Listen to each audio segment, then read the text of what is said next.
আজকে ছিল রেসলমেনিয়া 42, মানে এই বছরের রেসলমেনিয়ার আগে শেষ রয়ের এপিসোড। কিন্তু সত্যি কি আজকের রকে দেখে মনে হয়েছে যে এটা রেসলমেনিয়ার আগে লাস্ট এপিসোড ছিল বা রেসলমেনিয়ার গো হোম শো ছিল? সেটা নিয়েই কথা বলবো এই ভিডিওতে। আর তাছাড়া রোমান রিংসের সিএম পাঙ্কের যে প্রোমোটা আজকে হয়েছে সেইটা কেমন যেন মনে হলো না যে শেষ হয়েও হইল না শেষ।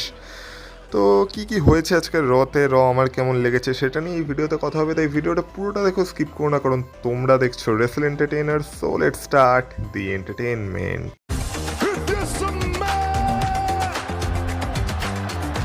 Acknowledge me. Acknowledge me. You there, sitting at home. Acknowledge me. যেহেতু আমরা আগের উইকে দেখতে পেয়েছিলাম যে ব্রক লেসনার আর ওভাফেমির মধ্যে কোনো কন্ট্রাক্ট সাইন ইন হতে পারেনি, কারণ তার আগেই তারা ব্রল করতে শুরু করে দিয়েছিল, তাই আজকে আবার triple H R Adam pears এসেছিল তাদের মধ্যে কন্ট্রাক্ট সাইন করাতে। কিন্তু আজকের শর্ত একটা ছিল যে দুজন একসাথে আসবে না, এক এক করে কন্ট্রাক্ট সাইন ইন হবে। তো সবার প্রথমে আমরা দেখতে পাই যে ব্রক লেসনার সেখানে আসে, যেখানে পল হেমান ব্রক লেসনারকে ইন্ট্রোডিউস করে। তো ব্রক লেসনার আসে, এসেই কন্ট্রাক্টটাকে হাতে নেয় আর কন্ট্রাক্টটাকে সাইন করে দেয়। তারপর পল হেমান ব্রক লেসনারের সুনাম করতে থাকে, যেটা পল হেমান এত বছর ধরে করে আসছে। কিন্তু এরই মাঝে ব্রক লেসনার বলে, তুই অনেক বলেছিস, এবার আমাকে মাইকটা দে। তো ব্রক লেসনার আজকে মাইক নিয়ে একটা কথাই বলে যে রেসলমেনিয়ার পরে তোমরা সবাই ওভাফেমির নাম ভুলে যেতে চলেছো। মানে ব্রক লেসনারের ভাষায় রেসলমেনিয়াতে ব্রক লেসনার ওভাফেমিকে পুরোপুরি শেষ করে দিতে চলেছে, যাতে আমরা ওভাফেমির নামই ভুলে যাই যে ওভাফেমি বলে কেউ ছিল ডাব্লিউডাব্লিউইতে। তো ব্রক লেসনার এইভাবে ওভাফেমিকে ওয়ার্নিং দিয়ে দেয়। আর তারপর পল হেমান আবার বলে যে এটাই হচ্ছে the beast incarnate, Brock Lesnar. তো এইভাবে ব্রক লেসনারের কন্ট্রাক্ট সাইন ইন তো আজকে শেষ হয়ে যায় রয়ের শুরুতে। কিন্তু এখনও ওভাফেমির কন্ট্রাক্ট সাইন করা বাকি ছিল, যেটা কিছুক্ষণ পরে হয়েছিল। তো এরপর আমরা একটা ট্যাগ টিম ম্যাচ দেখতে পাই, যেটা ওমেন্স ট্যাগ টিম চ্যাম্পিয়নশিপ ম্যাচকে প্রমোট করার জন্য ছিল, যেখানে আজকে শার্লেট ফ্লেয়ারের সাথে আজকে লায়রা ভ্যালকাইরিয়ার একটা ম্যাচ ছিল। আর স্ম্যাকডাউনে আমরা দেখেছিলাম যে শার্লেট ফ্লেয়ারের জন্য বেলি হেরে গেছিলো। তো আজকে বেলি সেটার বদলে নিয়েছে, কারণ বেলির ইন্টারফিয়ারেন্সের কারণে আজকে শার্লেট ফ্লেয়ারও লায়রা ভ্যালকাইরিয়ার কাছে ম্যাচটা হেরে যায়। তারপর আমরা দেখতে পাই ওই দিক থেকে শার্লেট আর অ্যালেক্সা ব্লিস, আর এদিক থেকে বেলি আর লায়রা ভ্যালকাইরিয়ার মধ্যে একটা মানে কি বলবো, একটা ওই হাতাহাতি শুরু হয়ে যায়, যেটা আজকের এই ম্যাচটাকে সেট আপ করার জন্য ছিল, মানে রেসলমেনিয়ার ম্যাচটাকে হাইপ করার জন্য ছিল। কিন্তু এখনও ওমেন্স ট্যাগ টিম চ্যাম্পিয়নশিপ ম্যাচে একটা অনিশ্চয়তা আছে যে নিকি বেলা সেই ম্যাচে কম্পিট করতে পারবে কিনা, কারণ নিকি বেলার ওই অ্যাঙ্কেল ইঞ্জুরি হয়েছে, আর সেই কারণে নিকি বেলা এখনও অবধি পুরোপুরি ক্লিয়ার হয়নি। আশা করা যাচ্ছে রেসলমেনিয়ার আগে ক্লিয়ার হয়ে যাবে, আর ক্লিয়ার না হলে বেলা টুইন্সের মানে নামও রেসলমেনিয়া থেকে কেটে যাবে। যাই হোক না কেন, ওমেন্সদের কথা যখন হচ্ছে, তখন আমাদের ওমেন্স চ্যাম্পিয়ন স্টেফিনি ভ্যাকারও আজকে একটা ইন্টারভিউ দিতে এসেছিল, কিন্তু সেই ইন্টারভিউ দেওয়ার মাঝেই আমরা দেখতে পাই আজকে লিভ মর্গান এসে তাকে অ্যাটাক করে দেয়। শুধুমাত্র তাকে অ্যাটাক করে তা না, আজকে যে ইন্টারভিউ নিচ্ছিল তারও অবস্থা খারাপ করে দেয় লিভ মর্গান। তো যাই হোক না কেন, তো তারপর আমরা দেখতে পাই লিভ মর্গান আর স্টেফিনি ভ্যাকারের মধ্যে ব্রল শুরু হয়। আবার সেই ডাব্লিউডাব্লিউইর অফিসিয়ালসরা সব চলে আসে, তাদেরকে ছাড়ানোর চেষ্টা করা হয়। কিন্তু আজকে লিভ মর্গান পুরো পাগল হয়েছিল। লিভ মর্গানের চোখ মুখ দেখে মনে হচ্ছিল সে হয়তো 2-3 রাত ঘুমায়নি। কিন্তু লিভ মর্গান আজকে স্টেফিনি ভ্যাকারকে ভালো মতো মারে। আর আমরা দেখতে পাই যে স্টেফিনি ভ্যাকার প্রথমে তো রিং ছেড়ে চলে যায়। তখন লিভ মর্গান বলে যে আমি এটা বুঝতে পারিনি যে তুই এত ভীতু, আর আমি ভেবেছিলাম তোর মা হয়তো তোকে একটা মানে একটা বাজে কথা বলে আর কি, যেটা আমি ভিডিওতে বলতে পারছি না।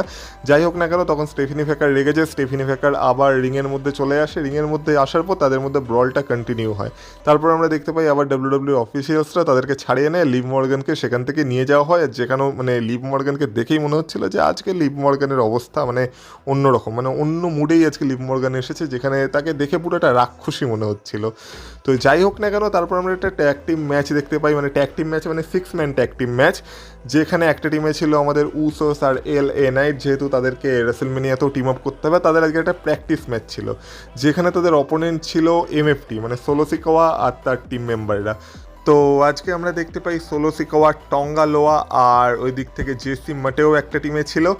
আর যেমন বললাম ওই দিক থেকে উসোস আর LA নাইট ছিল। তো তাদের মধ্যে ম্যাচটা হয়। এবার এই ম্যাচটার যে শেষটা হয় সেইটা হয় কিভাবে, যে আমরা দেখতে পাই টামাটোঙ্গা আজকে শুরুতে সোলো সিকাওয়া তার টিমের সাথে ছিল না, আর সোলো সিকাওয়া হয়েছিল টামাটোঙ্গা আজকে আসেনি রতে, কিন্তু অ্যাকচুয়ালি টামাটোঙ্গা উপস্থিত ছিল। আর লাস্টে যখন টামাটোঙ্গা বেরিয়ে আসে তখন সোলো সিকাওয়া ডিস্ট্র্যাক্ট হয়, আর সেই সুযোগটাকে কাজে লাগিয়ে আমরা দেখতে পাই এলে নাইট আর উসোসদের টিম জিতে যায়। এবার আমার কথা হচ্ছে যে সোলো সিকাওয়া বা টামাটোঙ্গা এর যে স্টোরিটা চলছে সেটা বুঝতে পারছি যে ঠিক আছে, একটা স্টোরি চলছে যেখানে টামাটোঙ্গা হয়তো এবার এই সোলো সিকাওয়ার এমএফটি টিম থেকে আলাদা হয়ে যাবে, তার একটা সিঙ্গেলস রান হয়তো ডাব্লিউডাব্লিউ দেওয়ার কথা ভাবছে, সব ঠিক আছে। কিন্তু ব্যাপার হচ্ছে এরা তো রাসেলমেনিয়ার মেন স্টোরি না। সোলো সিকাওয়ার এমএফটিদের সাথে হোয়াইট সিক্সের ম্যাচ হবে, সেটাও রাসেলমেনিয়ার আগের স্ম্যাকডাউনের এপিসোডে। রাসেলমেনিয়ায় তো এরা ম্যাচও পায়নি, এমনকি সোলো সিকাওয়া তো আজ অবধি ডাব্লিউডাব্লিউতে মেন রোস্টারে ডেবিউ করার পর থেকে আজ অবধি রাসেলমেনিয়া একটা কোনো ম্যাচ পায়নি। তাহলে এই ম্যাচের শেষে শুধুমাত্র টামাটোঙ্গার ইন্টারফারেন্স কেন হলো?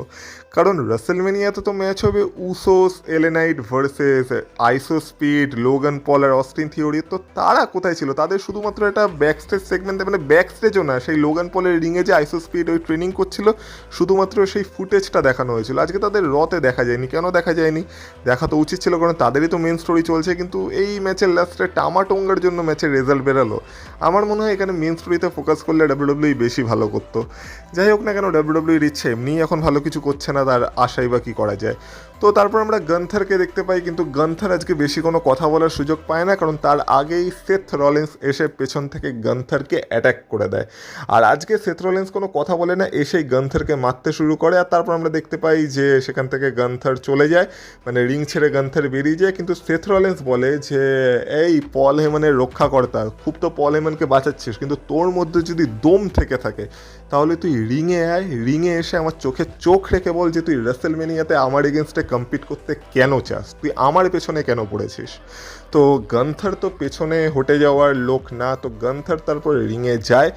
গান্থার রিংয়ে গিয়ে সেথ রলিন্সের চোখে চোখ রেখে বলে যে সেথ রলিন্স নিজেকে হয়তো বেস্ট রেসলার বলে, অনেক কিছু বলে, কিন্তু গান্থার রাসেলমেনিয়াতে এটা প্রমাণ করে দেবে যে সেথ রলিন্স তার জুতোরও সমান না। মানে এটাই আজকে গান্থার বলে। তারপর আমরা দেখতে পাই তাদের মধ্যে আবার ব্রল কন্টিনিউ হয়। তো ব্রল করতে করতে তারা রিং সাইডে যায়। রিং সাইডে যাওয়ার পর মানে গান্থার একটা পজিশনে চলে আসে যেখানে স্টিল স্টেপসের মধ্যে সেথ রলিন্স তাকে কার্ভস্টম্প মারতে যায়, কিন্তু গান্থার সুযোগ বুঝে সেখান থেকে কেটে পড়ে। তো আজকে বলা যেতে পারে সেথ রলিন্সের আপার হ্যান্ড ছিল, আর আজকে সেথ রলিন্স এই ব্রলটায় জিতে গেছে। তো তারপর আমরা আবার দেখতে পাই যে সেখানে অ্যাডাম পিয়ার্স আর ট্রিপল এইচ আসে, আর এবার সময় ছিল ওবাফেমির কন্ট্রাক্ট সাইন করার। তো তারপর ওবাফেমিকে ডাকা হয়, ওবাফেমি বেরিয়ে আসে, সবার প্রথমে ট্রিপল এইচের সাথে হাত মেলায়, তারপর অ্যাডাম পিয়ার্সের থেকে কন্ট্রাক্টটা নেয়, কন্ট্রাক্টটাকে সাইন করে দেয়। তো তারপর আমরা আবার পল হেমনকে দেখতে পাই। পল হেমন আজকে এসে ওবাফেমির প্রশংসা করতে থাকে যে হ্যাঁ, ওবাফেমি ব্রক লেসনারের জন্য সত্যি একটা থ্রেট হয়ে দাঁড়িয়েছে, আর ওবাফেমি অনেকদিন পর ব্রক লেসনার একটা ভালো অপোনেন্ট পেয়েছে ওবাফেমির রূপে। তো এইসব কথা পল হেমন বলতে থাকে, কিন্তু ওবাফেমি একটা কথাই পল হেমনকে বলে, সেটা হচ্ছে যে পল হেমন যতই বড় বড় কথা বলুক না কেন, ব্রক লেসনারের নামে যতই যাই বলুক না কেন, পল হেমনও এটা ভালো করে জানে যে ওবাফেমি হলো সে যে কিনা ব্রক লেসনারকে শেষ করতে চলেছে, আর রাসেলমেনিয়াতে ব্রক লেসনারকে ওবাফেমি হারাতে চলেছে। কারণ এতদিনে ব্রক লেসনার এটা বুঝে গেছে যে ওবাফেমি ব্রক লেসনারের সামনা করতে পারে, বা ওবাফেমি ব্রক লেসনারের জন্য একটা ভয়ের কারণ হতে পারে। আর এটা শুনে পল হেমনের অবস্থা খারাপ হয়ে যায়, আর ওবাফেমির কনফিডেন্স দেখে আজকে ভালো লাগলো। কারণ ব্রক লেসনারের মতো অপোনেন্টকে ফেস করতে গেলে এই কনফিডেন্সটা দরকার, না হলে ব্রক লেসনার ভাই খেয়ে ফেলবে তাকে, মানে যে অপোনেন্ট হবে তার মধ্যে যদি কনফিডেন্স না থাকে। কিন্তু ওবাফেমি আর ব্রক লেসনারের ম্যাচের জন্য সত্যিই আমি এক্সাইটেড, কিন্তু এটা রাসেলমেনিয়া নাইট 2-কে শুরু করবে, মানে প্রথম ম্যাচই এটা হবে। তাই যারা যারা দেখতে চাও তাদেরকে কিন্তু অনেক ভোরবেলায় উঠে যেতে হবে। কটার থেকে হবে রাসেলমেনিয়া সব কিছু বলে দেবো, যেদিন রাসেলমেনিয়ার প্রেডিকশন ভিডিও বানাবো সেদিন বলে দেবো সব কিছু, তাই চিন্তা করার দরকার নেই।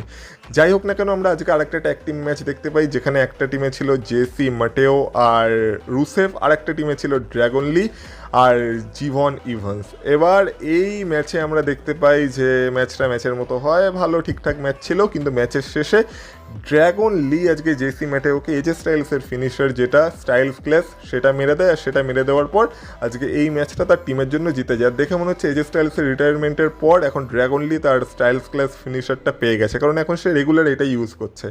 যাই হোক না কেন, ম্যাচটা তো তারা জিতে যায়, কিন্তু তারপর শুরু হয় রুসেভের ভয়ঙ্কর রূপের প্রদর্শন।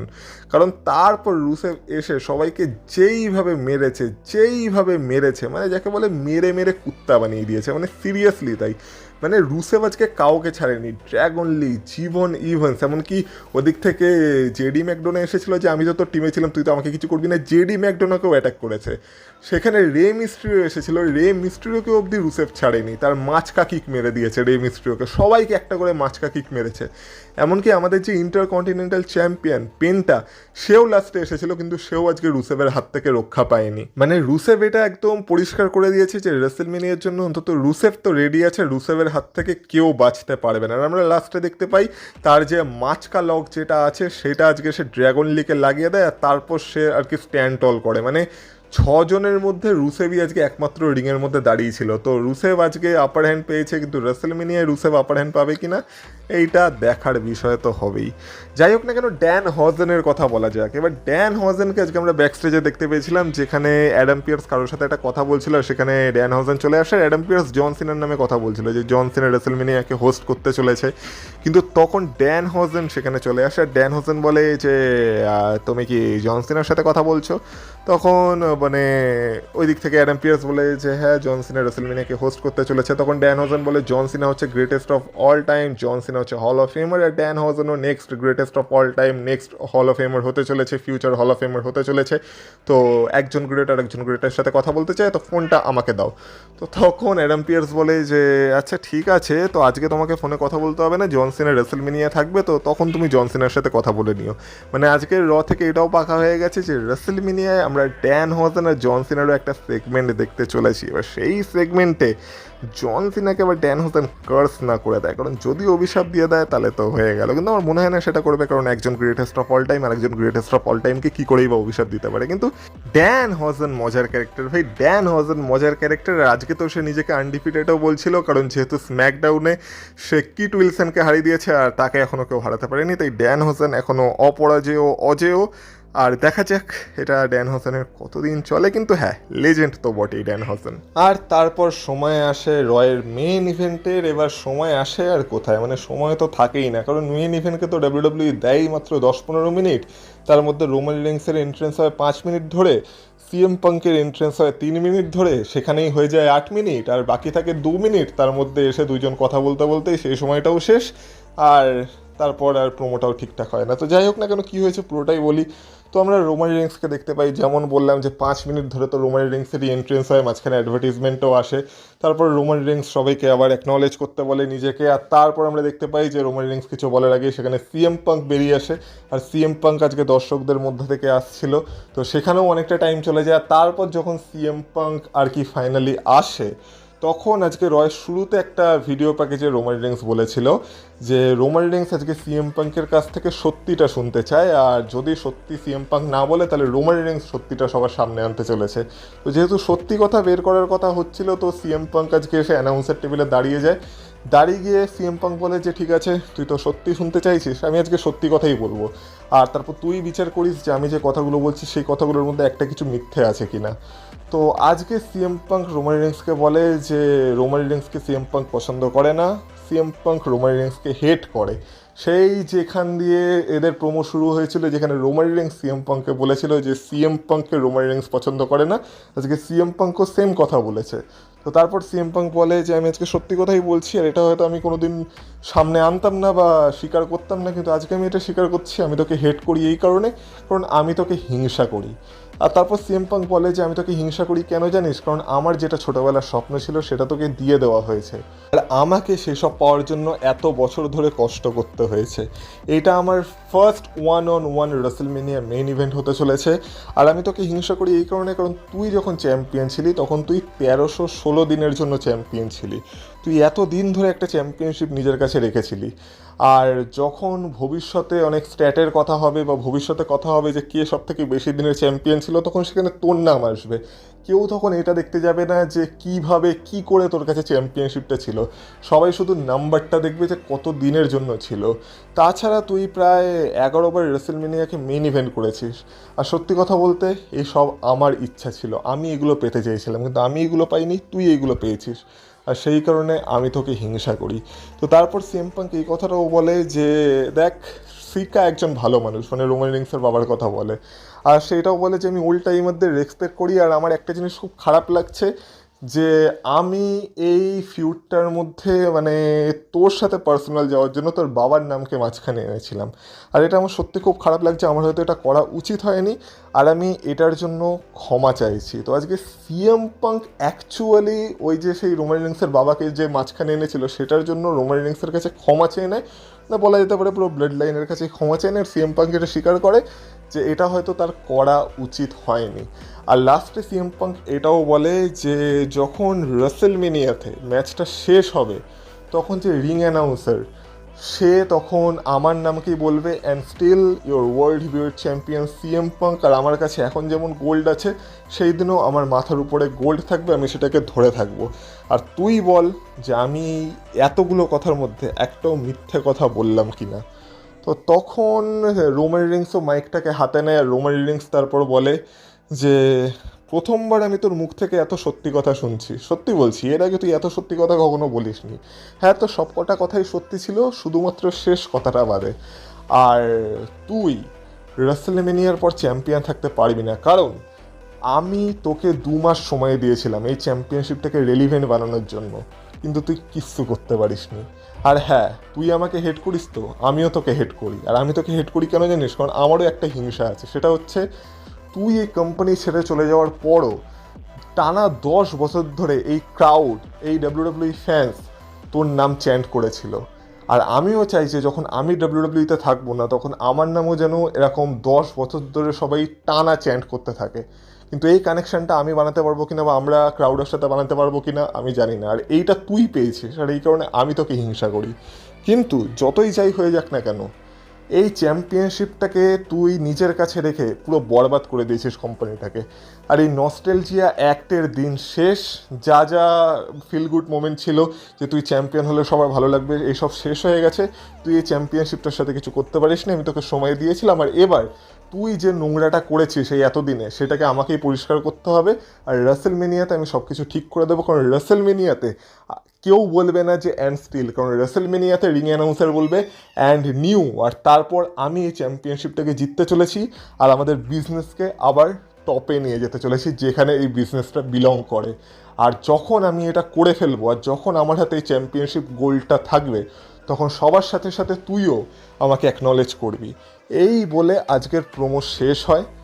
আর বলবো যে খুব একটা ভালো প্রোমো ছিল না ভাই, কারণ যেইভাবে সিএম পাঙ্ক আর রোমান রিংসের ফিউড শুরু হয়েছিল প্রথম দিনের প্রোমোর সাথে আজকের প্রোমোটা তুলনা করলে আজকেরটা তো কিছুই ছিল না। মানে মনে হলো জাস্ট লাস্টের দিকে এসে দুজনের মানে সাথে ভালো হয়ে গেল, মানে আর কোনো শত্রুতাই নেই। সিএম পাঙ্কও ক্ষমা চেয়ে নিল, মানে রোমান রিংসও বলে দিল যে রোমান রিংসও সিএম পাঙ্ককে হিংসা করে যেহেতু ক্রাউড সিএম পাঙ্কের সাথে এত ভালো কানেকশন বানিয়ে নিয়েছে। মানে দুজনই যেন দুজনের না চাইতেও প্রশংসা করে ফেললো। এতে কোথাও যেন ইন্টেন্সিটিটা কমে গেল মনে হলো আমার। যাই হোক না কেন, এইভাবেই আজকে শেষ হয়। যেমন বললাম, দেখে কোনো অংশেই মনে হয়নি যে এটা রাসেলমেনিয়ার আগের গো হোম শো ছিল। কিন্তু তোমাদের আজকে কেমন লেগেছে অবশ্যই তোমরা কমেন্ট বক্সে কমেন্ট করে বলতে পারো। আমার মনে হয় অনেক ইমপ্রুভ করা যেত, যেমন ওই দিক থেকে রোমান রিংসের সিএম পাঙ্কের প্রোমোটাকে আরেকটু সময় দেওয়া যেতে পারতো, বা তাদের মধ্যে ব্রল বা কিছু দেখানো যেতে পারতো, এতে আরও বেটার হতো আমার মতে। তাছাড়া আরও কিছু স্টোরি লাইনে কিছু জিনিস অ্যাড করা যেতে পারতো, যেমন উসোসদেরটা বললাম ওইখানে কিছু ইমপ্রুভ করা যেতে পারতো, তো হতো ইমপ্রুভ হতে পারতো। কিন্তু ডাব্লিউডাব্লিউ করেনি, আর কি করা যাবে। কিন্তু তোমাদের যাই হোক না কেন কেমন লেগেছে অবশ্যই কমেন্ট বক্সে কমেন্ট করে বলো। আর এই ভিডিওটা ভালো লেগে থাকলে ভিডিওটাতে একটা লাইক করে দিয়েছো, আর এই চ্যানেলটায় নতুন হয়ে থাকলে চ্যানেলটাকে সাবস্ক্রাইব করো অবশ্যই। তার সাথে সাথে ফেসবুক আর ইনস্টাগ্রামে আমাকে ফলো করতে চাইলে অবশ্যই ফলো করো, লিঙ্ক পেয়ে যাবে তোমরা এই ভিডিওর ডেসক্রিপশন বক্সে। আর সেখানে খুব তাড়াতাড়ি একটা কিউএন এর অ্যানাউন্সমেন্ট আসতে চলেছে, তো সেটার জন্য ফলো তোমাদের অবশ্যই করতে হবে। তার সাথে সাথে ভিডিওটাকে হাইপ করো, ভিডিওটাকে শেয়ার করো, তোমাদের গুরুত্বপূর্ণ মতামত কমেন্ট বক্সে কমেন্ট করে জানিও। আর তোমাদের সাথে কথা হবে আবার পরের ভিডিওতে, ততক্ষণ তোমরা ভালো থেকো, টাটা।